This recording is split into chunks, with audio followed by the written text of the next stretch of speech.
Boletín de la Conferencia General de 1895, mensaje número 14. Dios con nosotros. A.T. Jones. Sin duda recuerdan lo enseñado por el hermano Prescott en una de sus lecciones en relación con el libro de Ruth. ¿Quién era el Redentor en el libro de Ruth? El próximo, el más próximo en la familia. Boaz no podía actuar como redentor hasta que no demostrara que él era el más próximo a ella en la familia. Y si no lo demostraba, no era apto para el oficio de redentor. No es solo que el redentor debiera ser próximo en la familia, sino que había de ser el más cercano entre los cercanos. Por lo tanto, Boaz no podía asumir la función de redentor hasta no haberse convertido en el más próximo. Al alejarse de la escena, el que hasta entonces lo era. Ese es precisamente el tema del segundo capítulo de Hebreos. Según el libro de Ruth, el esposo de Noemí había fallecido. La herencia había ido a parar a manos de otros. Y al regresar de Moab, se encontraba en necesidad de redención. Nadie, excepto el pariente más cercano, podía redimirla. Esa es precisamente la historia del segundo capítulo de Hebreos. Tenemos a Adán, el hombre, quien poseía una herencia, la tierra. La perdió y cayó él mismo en la esclavitud. En el Evangelio, en Levíticos, se nos dice que si alguien perdía su herencia, él mismo y su herencia podían ser redimidos, pero solamente el pariente más cercano podía redimir. Eso está en Levíticos 25, del 25 al 26 y del 47 al 49.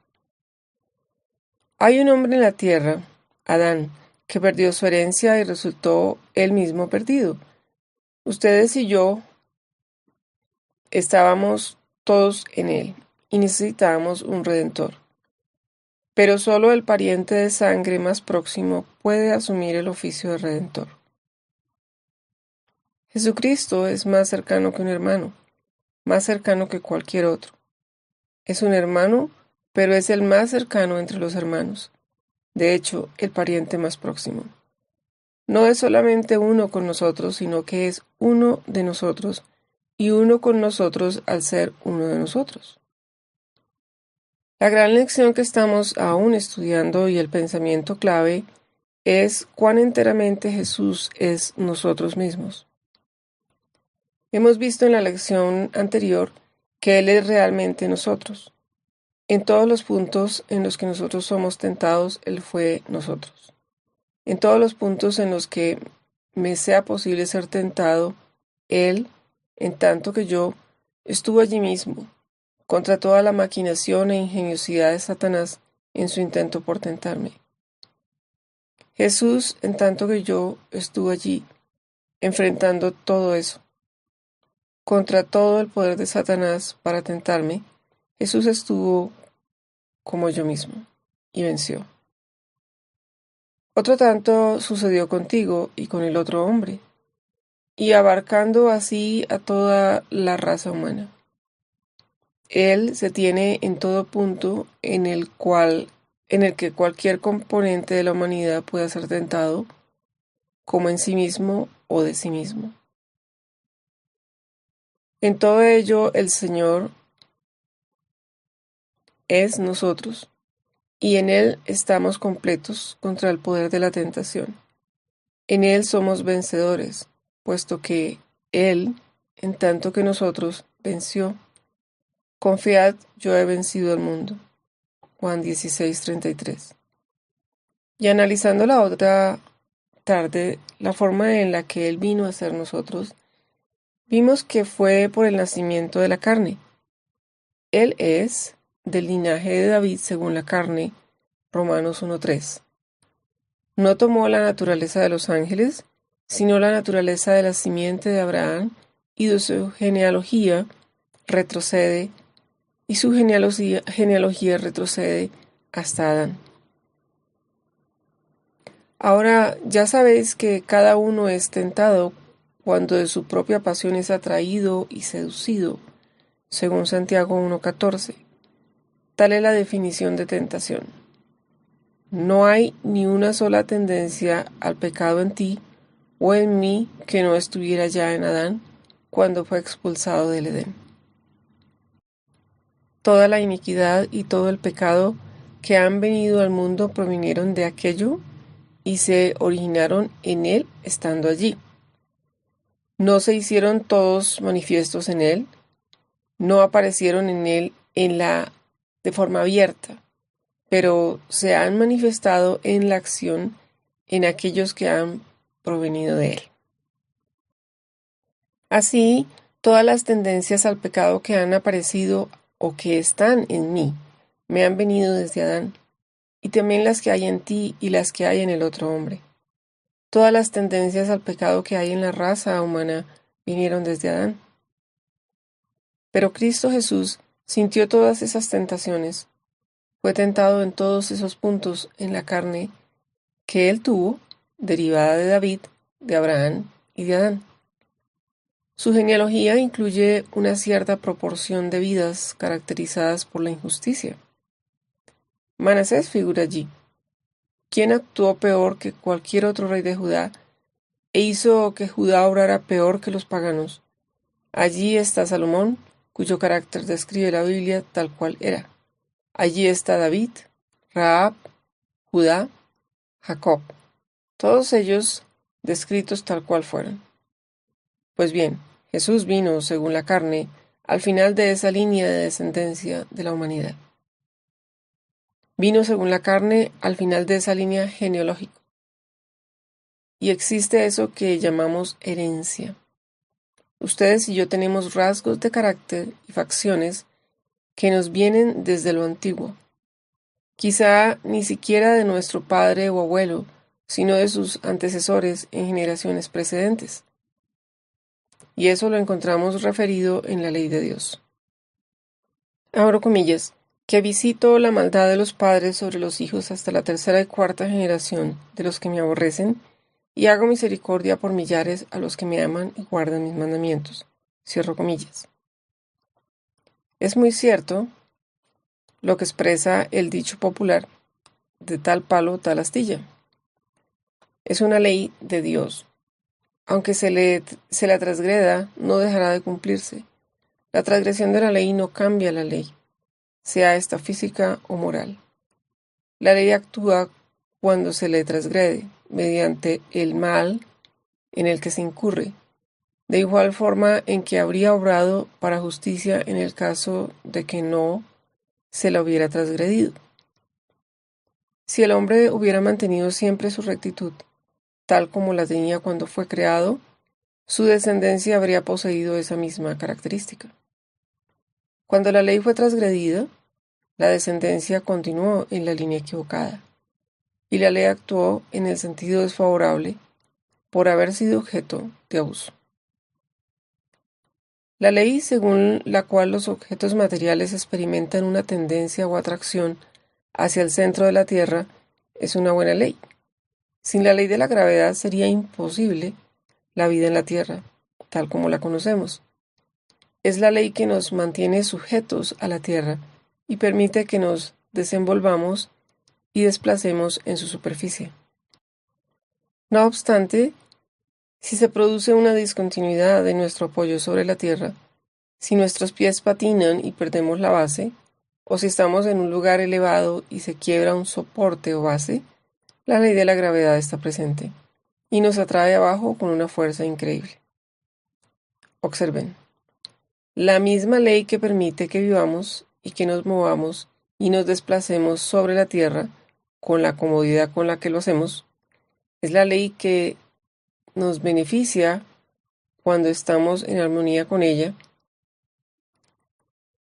Esa ley continúa actuando cuando la contravenimos, y de una forma tan directa como antes, pero en nuestra contra.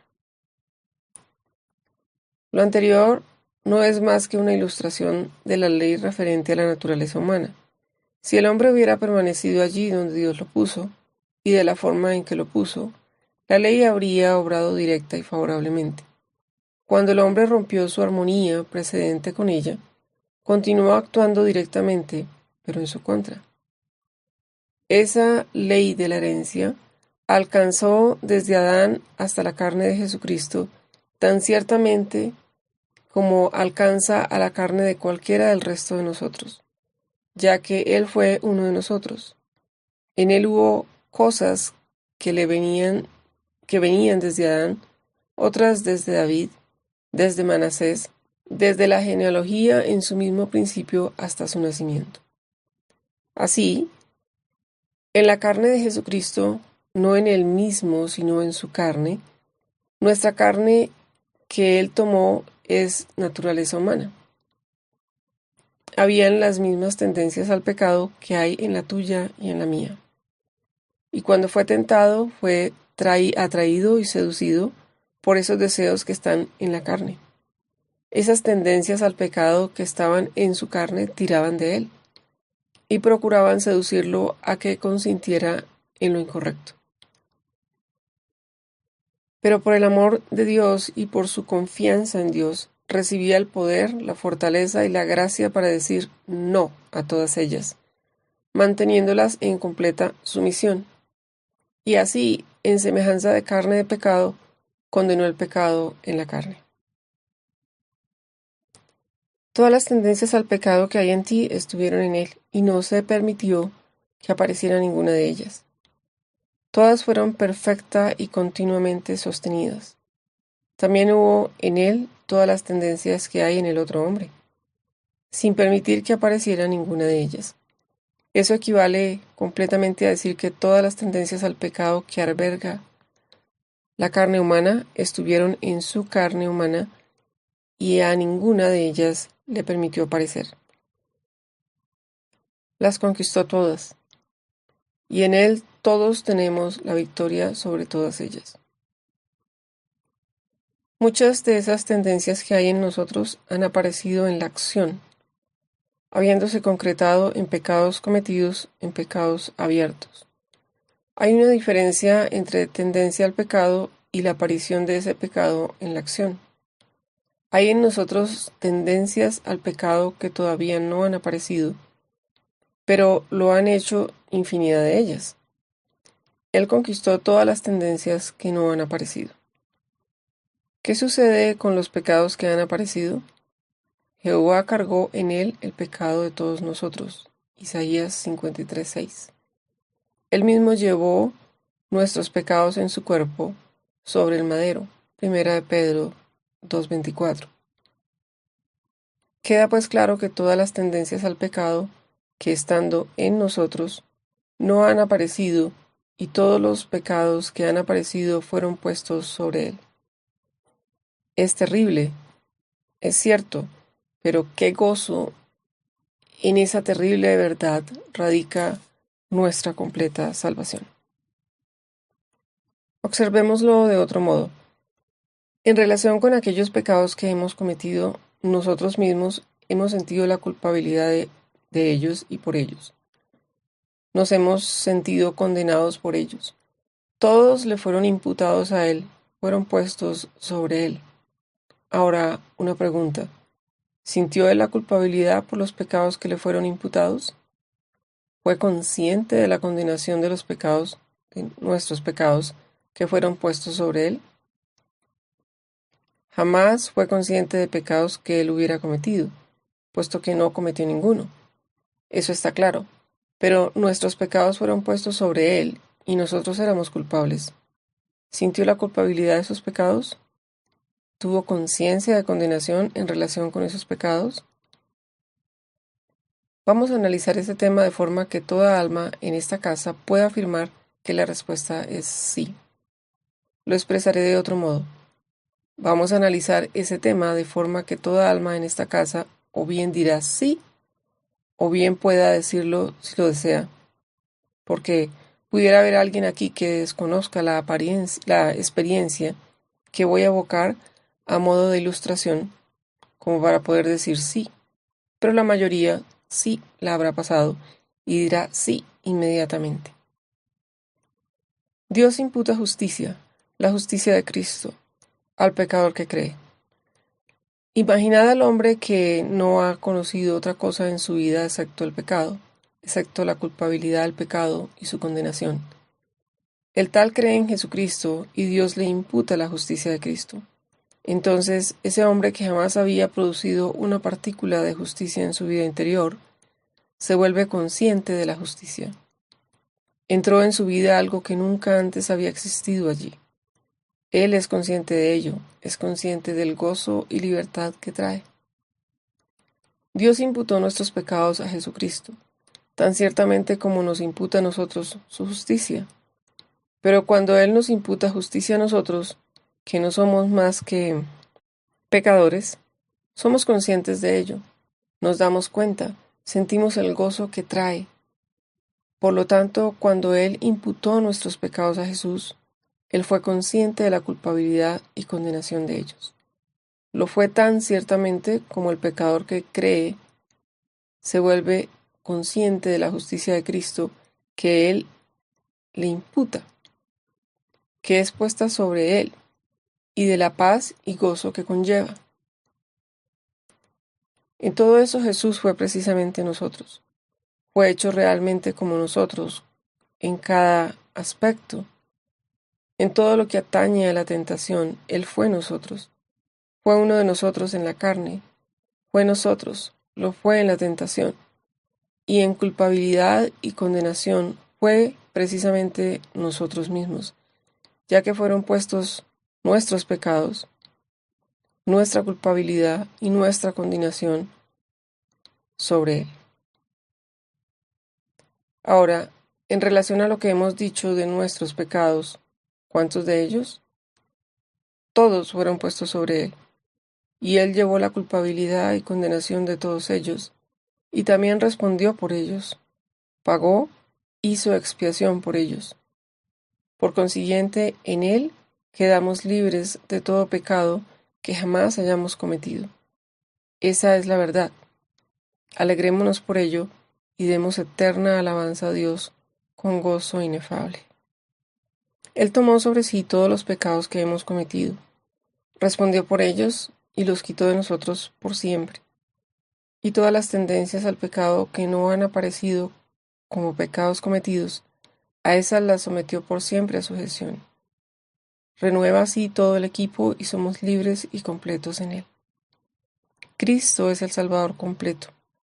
Es Salvador de los pecados cometidos y conquistador de las tendencias a cometer pecados. En Él tenemos la victoria.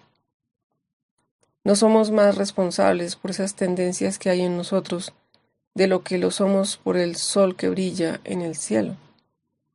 Pero todo hombre sobre la tierra es responsable por esas cosas que aparecen en él en la acción abierta.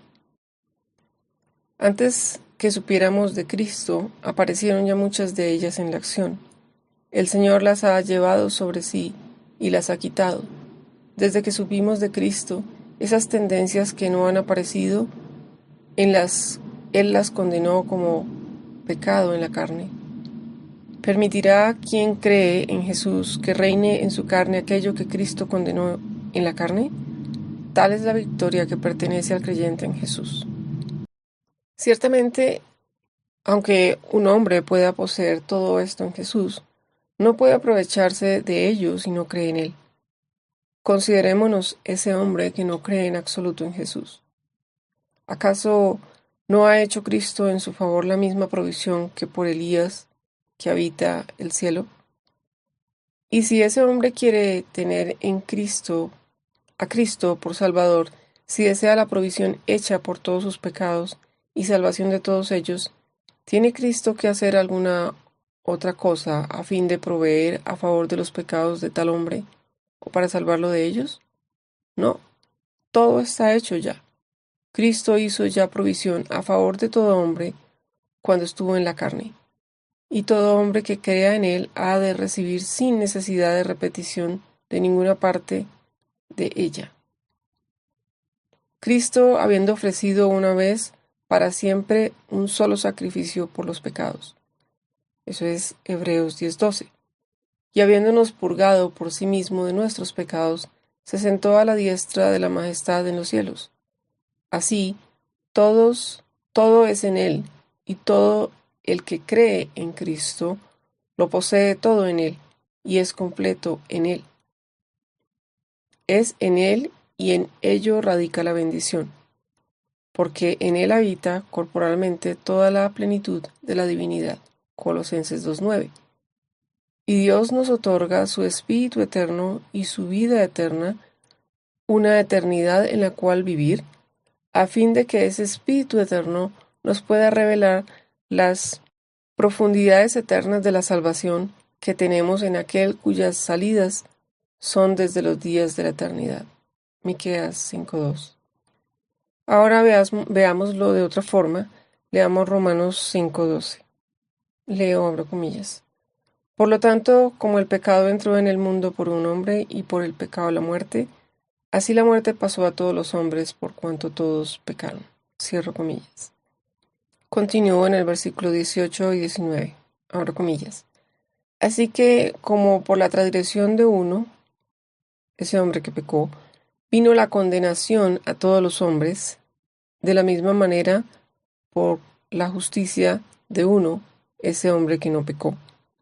Vino a todos los hombres la justificación que produce vida, así como por la desobediencia de un hombre, el hombre que pecó, muchos fueron constituidos pecadores, así también por la obediencia de uno, el hombre que no pecó, muchos serán constituidos justos. Cierro comillas. Ahora vuelvo atrás, leo versículo 13 y 14 del mismo capítulo de Romanos 5. Abro comillas. Antes de la ley ya había pecado en el mundo, pero donde no hay ley no se inculpa pecado. No obstante, reinó la muerte desde Adán hasta Moisés. Aun en los que no pecaron a la manera de la transgresión de Adán, el cual es figura del que había de venir. Cierro comillas. Adán, pues, era figura del que había de venir. El que había de venir es Cristo. Adán era figura de Cristo. ¿En qué era Adán figura de Cristo? ¿En su justicia? No, puesto que no la guardó. ¿En su pecado? No, puesto que Cristo no pecó. Entonces, ¿en qué fue Adán figura de Cristo? En esto. Todo lo que estaba en el mundo estaba incluido en Adán, y todo lo que hay en el mundo está incluido en Cristo. Dicho de otro modo, Adán afectó a todo el mundo en su pecado.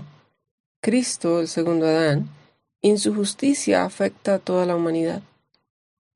Es en ese sentido en el que Adán era figura de aquel que tenía que venir. Así que seguimos leyendo en Romanos. Abro comillas.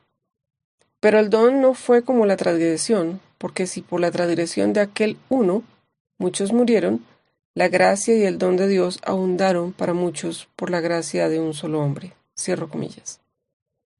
Hay pues dos hombres objeto de nuestro estudio, el que introdujo el pecado y aquel otro que introdujo la justicia. Continúo, abro comillas. Y con el don no sucede como con el caso de aquel uno que pecó, porque ciertamente el juicio vino a causa de un solo pecado para condenación, pero el don vino a causa de muchas transgresiones para justificación. Si por la transgresión de uno solo, el primer Adán, reinó la muerte, mucho más reinará en vida por uno solo, Jesucristo, el segundo Adán, los que reciben la abundancia de la gracia y el don de la justicia. Cierro comillas. Leamos otro texto relacionado con lo anterior antes de entrar en su estudio. Primera de Corintios 15, 45-49. Leo, abro comillas. Así también está escrito, fue hecho el primer hombre, Adán, alma viviente, al postrer Adán, espíritu que da vida. Pero lo espiritual no es primero, sino lo animal, luego lo espiritual. El primer hombre es de tierra terrenal, el segundo hombre, que es el Señor, es del cielo. Conforme a lo terrenal, así serán los terrenales, y conforme al celestial, así serán los celestiales. Y así como hemos traído la imagen del terrenal, traeremos también la imagen del celestial. Cierro comillas. El primer Adán nos afectó a todos. Lo que él hizo nos incluyó a todos. Si hubiera permanecido fiel a Dios, eso nos habría incluido a todos. Y cuando cayó apartándose de Dios, eso nos incluyó a todos y nos afectó a todos. Sea lo que fuere, lo que debía ser, nos incluía. Y lo realizó por él, hizo de nosotros lo que somos. Aparece ahora otro Adán. ¿Afecta a tantos como afectó el primero? Esa es la cuestión. Eso es justamente lo que estamos estudiando. ¿Afecta al segundo Adán a tantos como afectó al primero? Y la respuesta es que efectivamente, lo que hizo el segundo Adán afectó a todos los que resultaron afectados por lo que hizo el primero. Lo que éste debió hacer, lo que hubiera podido hacer, habría afectado a todos. Supongan que Cristo hubiera sucumbido a la tentación y hubiese pecado. ¿Habría significado algo para nosotros? Lo habría significado todo. El primer pecado de Adán significó todo esto para nosotros. El pecado por parte del segundo Adán lo habría significado todo para nosotros. La justicia del primer Adán lo habría significado todo para nosotros y la justicia del segundo Adán lo significa todo para nosotros y tanto para todos los que crean. ¿Eso es correcto? En un cierto sentido, pero no en el sentido en el que lo estamos estudiando. Estamos estudiando desde el punto de vista de los Adanes. Lo veremos después desde nuestro punto de vista. La cuestión es, ¿afecta la justicia del segundo Adán a todos o a tantos como afectó el pecado del primero? Examinémoslo detenidamente. Absolutamente sin nuestro consentimiento, sin que tuviéramos nada que ver con ello, estuvimos todos incluidos en el primer Adán. Estuvimos todos allí. Toda la raza humana estaba en el primer Adán. Lo que hizo ese primer Adán, ese primer hombre, significaba nosotros, nos afectó. Lo que hizo el primer Adán nos llevó al pecado, y el pecado conduce a la muerte. Y eso nos afecta a cada uno de nosotros, todos estamos implicados. Jesucristo, el segundo hombre, tomó nuestra naturaleza pecaminosa. Él nos toca en todo. Se hizo en nosotros y murió la muerte. Así en él y en ello, todo hombre que jamás haya vivido en la tierra y que estuvo incluido en el primer Adán, está incluido en este segundo y volverá a vivir. Habrá una resurrección de muertos, tanto de justos como de injustos, debido al segundo Adán. Toda alma volverá a vivir tras la muerte que le sobrevino debido al primer Adán. Bien, dirá alguno, estamos implicados en otros pecados aparte de aquel primero. Sí, pero no sin nuestro consentimiento. Cuando Dios dijo, pondré enemistad entre ti y la mujer, y entre tu simiente y la simiente suya, dio a todo hombre la libertad para escoger a qué amo serviría, y a partir de ello, todo el que haya pecado en este mundo lo ha hecho porque así lo escogió. Si nuestro evangelio está aún encubierto, entre los que se pierden, está encubierto. Esto es, entre los incrédulos. 2 Corintios 4, 3 y 4. No es que carezcan de oportunidad para creer. El Dios de este mundo no ciega los ojos de nadie que no haya cerrado ya previamente los ojos de la fe. Cuando alguien cierra los ojos de la fe, entonces Satanás se encarga de que permanezcan cerrados por tanto tiempo como sea posible. Vuelvo a leer, abro comillas.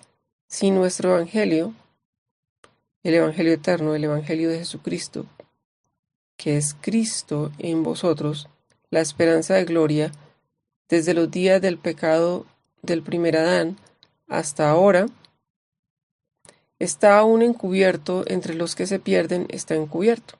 Cierro comillas. está encubierto para aquellos a quienes el Dios de este mundo les cegó el entendimiento. ¿Y por qué les cegó el entendimiento? Porque fueron incrédulos. Abraham, un pagano nacido como todos nosotros y educado en el paganismo, habiendo crecido en una familia de paganos, adoró a ídolos y al ejército del cielo. Abandonó todo eso y se volvió hacia Dios. Abrió sus ojos de la fe, los empleó y Satanás nunca encontró la ocasión de cerrarlos. Y Abraham, un pagano, volviéndose a Dios de entre los paganos, encontró a Dios en Jesucristo en plenitud de esperanza. Esa es una de las razones por las cuales Dios lo ha puesto ante todo el mundo. Él es un ejemplo de lo que está al alcance de todo pagano en este mundo. Constituye un ejemplo puesto por Dios acerca de cómo todo pagano queda sin excusa si no encuentra a Dios en Jesucristo, mediante el Evangelio eterno. Abraham se emplazó ante todas las naciones atestiguando que todo pagano es responsable de su propio camino, si no encuentra aquello que Abraham encontró. Por lo tanto, en la misma medida en el que el primer Adán alcanzó al hombre, cuando él estuvo donde estamos nosotros, dijo, yo confiaré en él, Hebreos 2:13, y esa confianza jamás resultó traicionada. En respuesta a esa confianza, el Padre moró en él, y con él lo guardó de pecar. ¿Quién fue él? Nosotros. De esa forma el Señor Jesús ha traído la fe divina a todo el mundo, a todo hombre en el mundo. Esa es la fe del Señor Jesús. Se trata de fe salvadora. La fe no es algo que proceda de nosotros mismos, mediante la cual creemos acerca de Él, sino que es algo con lo que Él creyó. La fe que ejerció, que nos la otorga y que viene a ser nuestra, obrando en nosotros. El don de Dios. Eso es lo que significa que guardan los mandamientos de Dios y la fe de Jesús, de Apocalipsis 14:12. Guardan la fe de Jesús porque es esa fe divina que el propio Jesús ejercitó. Él, siendo nosotros, nos trajo esa fe divina para salvar el alma, esa fe divina por medio de la cual podemos decir con Cristo, yo confiaré en Él. Y confiando así en Él, esa confianza jamás será defraudada hoy, como no lo fue entonces. Dios respondió a esa confianza e hizo morada en Él. Responderá hoy ciertamente a esa, nuestra confianza, haciendo morada en nosotros. Dios moraba con Él y Él fue nosotros. Por lo tanto, su nombre es Emmanuel, Dios con nosotros. No Dios con Él. Dios estuvo con Él desde antes que el mundo existiera. Podría haber permanecido allí, podría no haber venido aquí, para nada, y Dios habría estado con Él igualmente, y su nombre podría haber sido Dios con Él. Podría haber venido a este mundo tal cual era en el cielo, y su nombre habría continuado siendo Dios con Él, pero no Dios con nosotros, que es precisamente lo que necesitábamos. Dios con Él no puede ayudarnos a menos que Él sea nosotros. Pero en ello radica la bendición. El que era uno con Dios vino a ser uno de nosotros. El que era Dios se hizo nosotros, a fin de que Dios con Él significara Dios con nosotros. Oh, ese es su nombre. Alegrémonos por siempre en su nombre, Dios con nosotros.